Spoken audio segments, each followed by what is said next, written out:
जय मिथिला जय मैथिली। अहाँ सब ले एगो पारंपरिक भगवती गीत लऽ के एलहुँ हन। निवेदन हुनकासँ जे एखन तक नहीं केलहुँ हन सब्सक्राइब ओ करू सब्सक्राइब।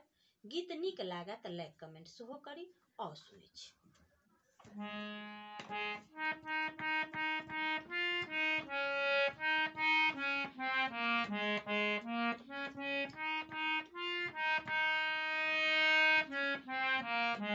लाल चरण अछि तोर हे जननी, लाल चरण अछि तोर, लाल चरण अछि तोर हे जननी, लाल चरण अछि तोर।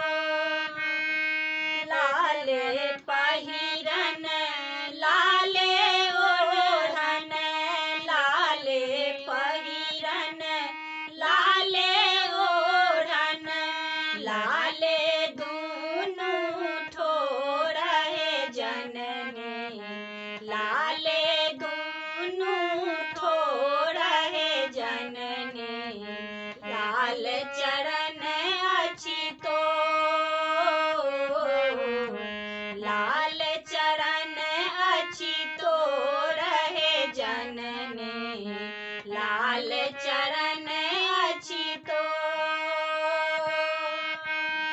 लाले चुनरी लाले साड़ी, लाले चुनरी लाले साड़ी, लाले लागल कोर हे जननी, लाले लागल कोर हे जननी, लाल चरण अछि तोर, लाल चरण अछि तोर हे जननी, लाल चरण अछि तोर।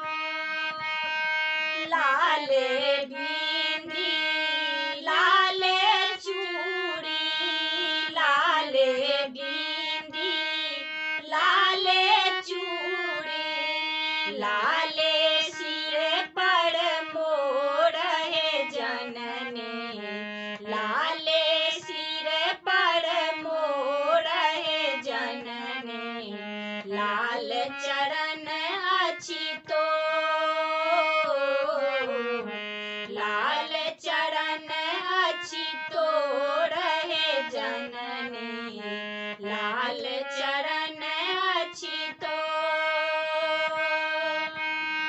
लाले डोलिया लाले ओहरिया, लाले डोलिया लाले ओहरिया, लाले बान्हल डोर हे जननी, लाले बान्हल डोर हे जननी, लाल चरण अछि तोर,